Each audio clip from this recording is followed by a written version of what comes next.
네, 정부가 논란 끝에 2차 재난지원금 지급 방식을 맞춤형 선별 지원으로 가닥을 잡았습니다. 한 7조 원대 중반에 4차 추경을 편성을 해서 코로나19의 직격탄을 맞고 있는 사람들에게 맞춤형으로 지원을 하겠다. 이게 정부의 어떤 정책 기조인데요. 자, 이분을 모시고 이 문제 좀 여쭤볼 계획입니다. 부동산 문제도 좀 궁금한데요. 김상조 청와대 정책실장 스튜디오로 직접 모셨습니다. 어서 오세요, 실장님. 네, 안녕하십니까. 네, 일이 많습니다. 예. 네, 일단 그 재난지원금 문제부터 좀 여쭤봐야 될 것 같은데요. 결국은 선별 지급으로 결정이 났습니다. 어제 문재인 대통령의 말씀을 종합을 하면 역시 가장 큰 고려 요인은 국가 재정이었다 이렇게 봐야 되는 겁니까? 아닙니다. 뭐 그 요소도 있습니다만은 맞춤형 집중 지원 대책이 네. 지금 상황에서는 어려운 분들한테 더 많은 도움을 드릴 수 있고 그것이 우리 경제를 버티게 하는데 더 효과적일 수 있다라는 정책적 판단도 들어가 있습니다. 그래요? 제가 어제 이제 그 문재인 대통령이 어제 이제 그 수석보좌관 회의에서 예. 한 발언을 보면, 그러니까 보편 지급을 주장했던 이재명 경기지사의 어떤 주장 같은 것도 일리가 있다. 예. 그런데 이제 국가 재정의 형편을 언급을 했지 않습니까? 그래서 예. 드렸던 질문이거든요. 어제 대통령께서도 말씀하셨고 네. 저도 사실 이재명 지사 개인적으로도 잘 압니다. 또 우리 사회에서 보편 지급을 주장하시는 전문가들 대부분 또 알고 있고요. 그분들의 논리나 진정성을 폄훼할 생각은 추호도 네. 없습니다. 예. 다만 이제 이 코로나 상황이 뭐 언제 끝날지 모르겠고요. 뭐 그렇게 되지 않도록 정부가 최선의 노력을 다하고 있습니다만은 네. 안정되었다가 또 감염이 좀 확산되는 아마 이런 과정이 반복될 수도 있을 텐데 예. 그러한 예상하에서 그러면 정부의 재정 자원을 또는 정부의 정책 수단을 어떻게 사용하는 것이 가장 효과적일까라고 하는 것에 대한 고민이 있고요. 네. 거기에는 재정적 고려 요소도 분명히 있습니다만은 우리 사회의 어떤 이런 긴급 재난 구호의 전달 체계를 더욱더 개선해 나가고 더 효과적으로 사용할 수 있는 방법을 모색했고 그것의 결과가 맞춤형 종합 지원 대책이라고 할 수가 있습니다. 알겠습니다. 그럼 두 개로 나눠서 질문을 드려야 될 것 같은데 일단 그럼 먼저 국가재정 부분을 그럼 먼저 짧게 여쭤볼게요. 국가재정이 지금 여유가 없다, 뭐하다라고 하는 이야기에 대해서 국민적 공감대가 형성이 되기 위해서는 국가재정의 운영 기조로 목표가 일단 먼저 공감대가 형성이 돼야 된다고 생각하는데 그렇게 놓고 본다 국가 부채 비율을 어느 정도 선에 문재인 정권 하에서 어느 정도 선에서 맞춰야 된다. 라고 하는 국민적 설득이 먼저 선행돼야 되는 거 아니겠습니까? 어떻게 설정하겠습니까? 그러니까 이제 이 재정 건전성의 문제도 이분법적으로 생각하지 않으셨으면 좋겠습니다. 이분법이라면 어떤 뜻입니까? 그러니까 단기적으로는 우리나라가 다른 나라에 비해서 굉장히 재정 건전성이 좋고 여력이 있습니다. 그건 분명한 사실입니다. 그렇기 때문에 지금 상황에서 재정 정책을 적극적으로 확장적으로 사용하고 있습니다. 지금 아마 이 4차 추경이 끝나면 작년 본 예산에 비해서 지출 규모가 18% 정도 증가합니다. 8% 정도만 증가하는 예산을 짜더라도 슈퍼 예산이라는 말씀들을 하시는데 원래 올해 예산 짤 때 그 얘기 나왔죠. 작년에. 18%가 늘어나게 되는 겁니다. 굉장히 그러니까 공격적으로 하고 있고요. 예. 그런 기반은 우리가 기본적으로 재정 여력을 갖고 있기 때문입니다. 따라서 단기적으로는 재정 건전성이 양호하고 이를 경기 회복을 위해서 적극적으로 사용해야 된다라고 하는 거에 대해서 국민들께서 좀 동의를 해 주셨으면 좋겠고 다만 그 국가 부채 비율의 증가 속도가 빠르다고 하는 우려도 사실 있습니다. 예, 있죠. 그것이 적절하게 통제되지 않는다면 굉장히 위험한 상황이 중장기적으로는 올 수도 있습니다. 분명히 그건 부인할 수 없습니다. 그래서 드린 질문인데요. 그렇기 때문에 몇 %라는 목표치가 있는지를 그러니까 질문드린 거예요. 그러니까 그거에 대해서 얼마 전에 그 정부가 내년도 본예산안을 국회에 상정하면서 5년 기한의 중기재정 계획을 제출을 했고요. 네. 심지어는 2060년까지의 장기 재정 전망도 사실은 제출했습니다. 거기서 무대형 정부가 정책적 노력을 하지 않았을 때는 2060년 정도 되면 한 80%로 예상이 되는데 인구나 또는 성장과 관련된 적극적인 정책을 통해서 2060년에도 60% 그 이하로 사실은 유지하는 것이 정부의 목표이고 2060년에도 그러면 지금 국가 재정 상황은 상당히 좋은 거라고 봐야 되는 거 아닙니까? 물론 근데 중간에 통제가 되지 않으면 상당히 위험할 수도 있는 시나리오도 분명히 있습니다. 그럼 솔직히 좀 더 쓸 여지가 좀 있는 거 아닙니까? 아니, 그러니까 그래서 더 쓰고 있어요. 아니 지금 요번보다 더 보편 직업으로 좀 가면 안 되는 겁니까? 자, 그 보편 지급의 문제는 또 별개의 이슈입니다. 이제 그거에 대해서 말씀을 드리고 싶은데요. 예, 말씀하세요.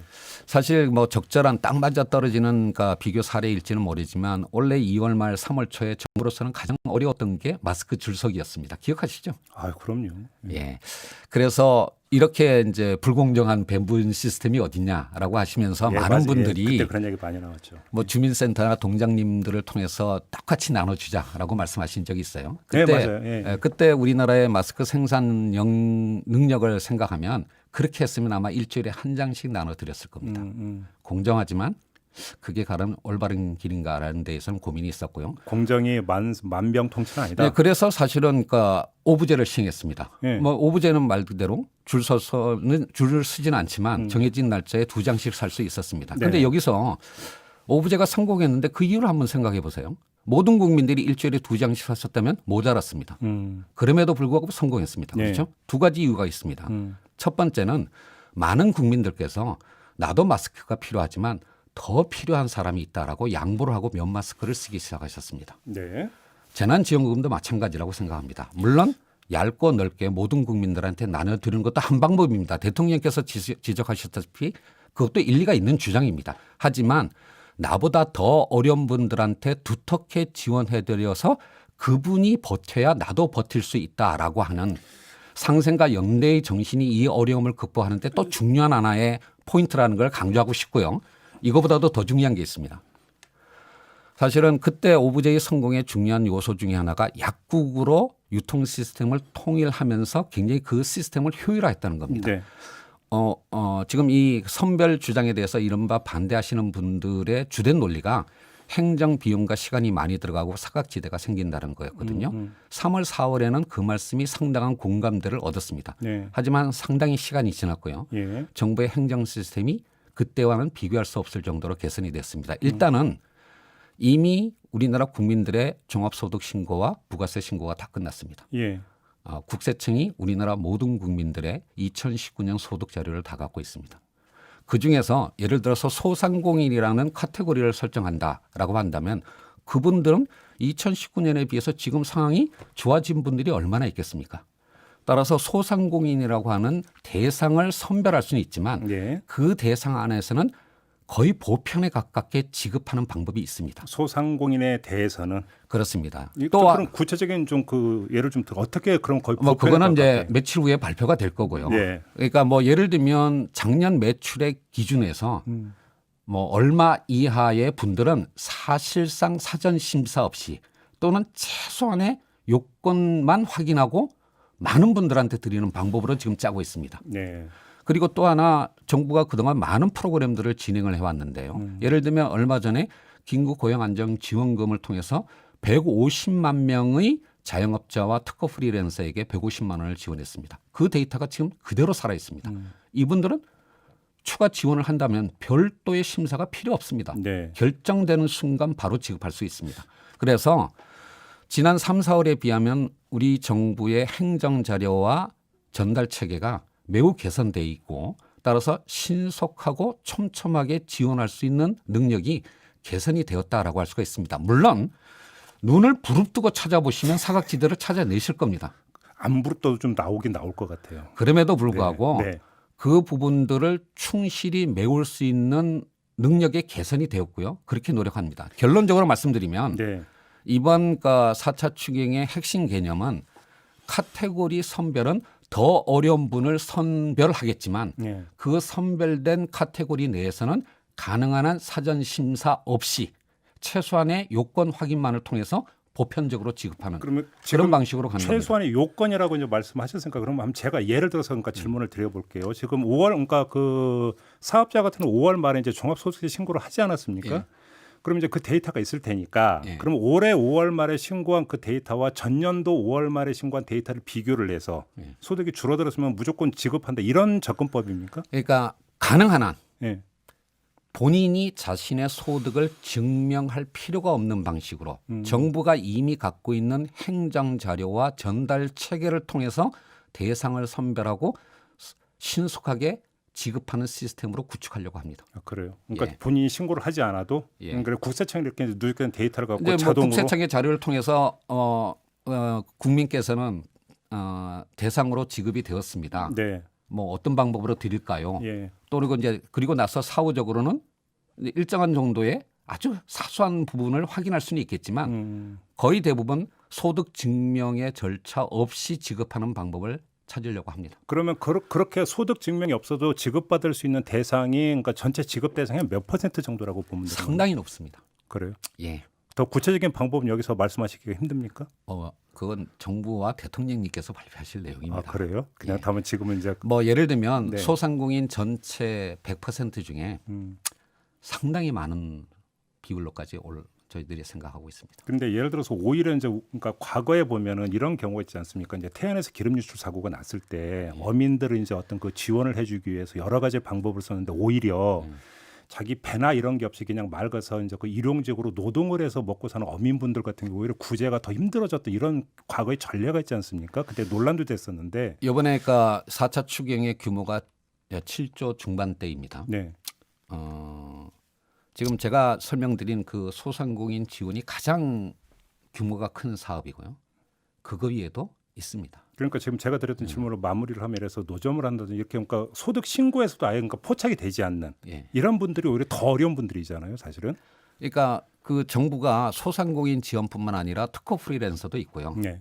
그다음에 뭐 학부모들도 있고 네. 그다음에 근로자들도 있고 그다음에 이런 어떤 말씀하신 소득 증명이 정말로 어려운 예. 그런 분들에 대한 긴급 생계 지원 프로그램도 다 그 대상과 예상 규모를 늘리고 있습니다. 이런 것들을 다 포함해서 예. 맞춤형 종합 지원 대책이라고 부르는 겁니다. 그래요. 자, 그런데 여기서 그러면 또 한 가지 이런 문제를 한번 좀 그 질문을 드려볼게요. 지금 소상공인에 초점을 맞춰서 말씀을 해주셨으니까 그러면 약간 그 다른 예를 들어서 직장인이지만 코로나19의 어떤 그러니까 직격탄을 맞은 어떤 기업이 있을 것 아니겠습니까? 예. 예를 들어서 그리고 그 기업에 다니는 직원들 같은 경우가 임금이 줄어든다든지 내지 뭘 해고가 됐든 물론 해고가 됐다면 뭐 실업급여는 받겠습니다만 이런 어떤 또 여파를 받은 다른 층이 있지 않겠습니까? 이들에 대해서 그 어떻게 되는 정부가 상반기 동안에 해왔던 많은 프로그램 중에 하나가 가장 중요한 것이 고용유지 프로그램입니다. 네. 그러니까 정말로 기업이 어려워졌을 때 해고를 하지 않고 그 근로자들을 다 유지를 하면 할 수 있도록 여러 가지 지원을 하는 것인데요. 뭐 고용보험상의 고용유지 지원금이 있지만 매우 부족했습니다. 네. 그래서 그거를 계속 대상과 규모를 늘려왔고요. 네. 가장 중요한 것이 특히 특별 고용 위기 업종에 관한 것은 이미 확대했습니다. 많은 일반 업종에 대해서는 지원이 사실상 9월이면 끝납니다. 그것도 이번에 늘립니다. 근데 지금 이게 너무 이제 그 제가 이제 그 몇 개 예를 가지고 꼬투리 잡는 건지는 모르겠으나 마침 조금 전에 저희가 이스타항공 예. 그 정례고 당한 그 노조위원장을 인터뷰를 했으니까 그 얘기 한번 예를 들어서 질문을 드려볼게요. 그러니까 뭐 이스타항공은 제가 얘기도 들었는데요. 그러니까 예를 들어서 똑같은 그 사례로 쌍용 자동차 예를 한번 고용보험료를 내지를 못해갖고 고용유지 지원금을 신청해서 받을 자격도 안 돼갖고 결국은 오히려 반년 넘게 임금 하나도 못 받은 이런 경우 같은 경우는 구제가 되느냐라는 거예요. 그러면. 그래서 생계 지원이 되느냐라고 하는 질문을 드려볼게요. 그러니까 모든 문제를 하나의 정책 수단으로 다 해결하겠다라고 하면 답이 없습니다. 네. 그러니까 이스타항공이나 쌍용 자동차와 같은 문제를 어떻게 해결합니까? 그거는 금융 지원 프로그램이 따로 있습니다.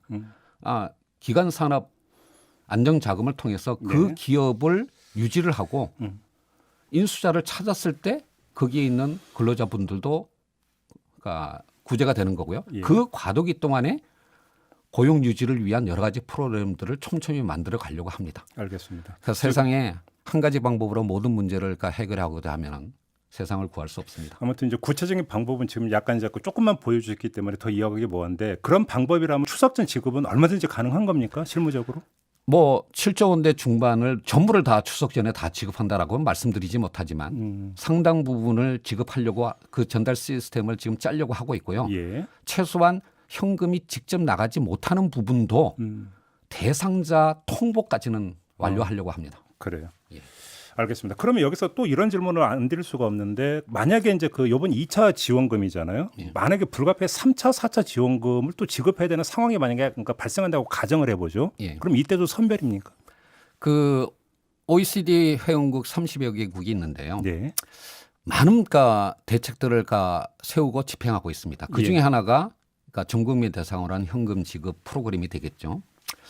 OECD 회원국 중에서 이런 프로그램을 집행하는 나라가 몇 나라쯤 될 거라고 생각하십니까? 몇 나라 못 본 것 같은데 뉴스로는. 세 나라뿐입니다. 그럼. 한국, 미국, 일본.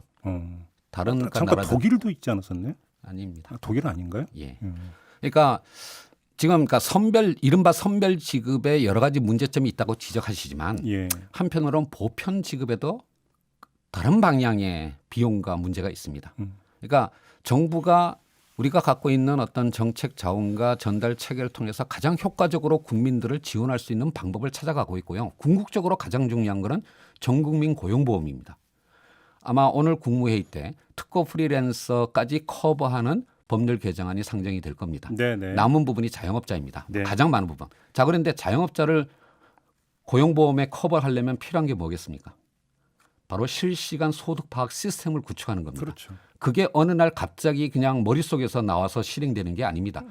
우리가 이런 어떤 상황 속에서 국민들을 어떻게 도와드리고 어떻게 찾아낼 건가라고 하는 노력을 하는 과정 속에서 정부의 역량이 개선이 되는 거고요. 그거를 통해서 가까운 시일 내에 전국민 고용보험의 인프라를 구축하려고 하고 있습니다. 알겠습니다. 그걸 통해서 개선 해결을 해야 되는 겁니다. 조금 요 관련해서 요건 좀 그럼 마지막 질문을 드릴게요. 그러니까 1차는 보편이었는데 2차는 선별이기 때문에 아마 좀 논란이 더 커지는 것 같은데요.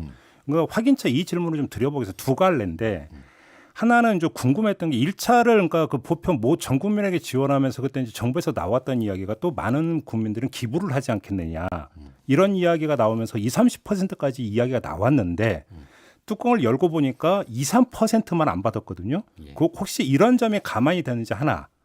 또 한 가지는 당신은 선거 국면이었기 때문에 어제 한정희 정책위 의장하고 인터뷰에서 제가 질문을 드렸어요. 일각에서는 그때 보편 지급이었던 것은 선거 논리가 작동된 결과 아니냐는 지적이 있는데 어떻게 생각하냐 했더니 일부 그런 면이 있다고 또 대답을 했는데 이 두 가지 점에 대해서 좀 말씀을 좀 해주시죠. 일단 3, 4월에 논의할 때 보편과 선별은 전 국민 전체에 줄 거냐 아니면 소득 기준으로 50% 70%를 이렇게 네네네. 자를 거냐라는 문제였습니다.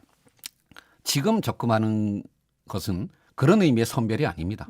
맞춤형이다. 예. 그러니까 지금 상황에서 국민 모두가 다 어렵지만 더 어려운 부분을 계층을 찾아내는 거고요. 그런 의미에서 국민들께서 오해하시는 선별 방식이라기보다는 진짜 강조해서 피해를 더 많이 보신 분들에게 맞춤형으로 더 집중하자는 의미이기 때문에 네. 3, 4월의 논의 구조를 계속 연장하지 않으셨으면 좋겠고요.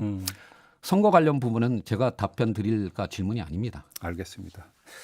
다음 문제로 좀 넘어가죠. 예. 부동산 같은 경우 지금 안정화 국면에서 이게 계속 지속이 될 거라고 그렇게 확신을 하십니까, 실장님? 김종배 스님 대학 다닐 때 통계학 배우셨습니까?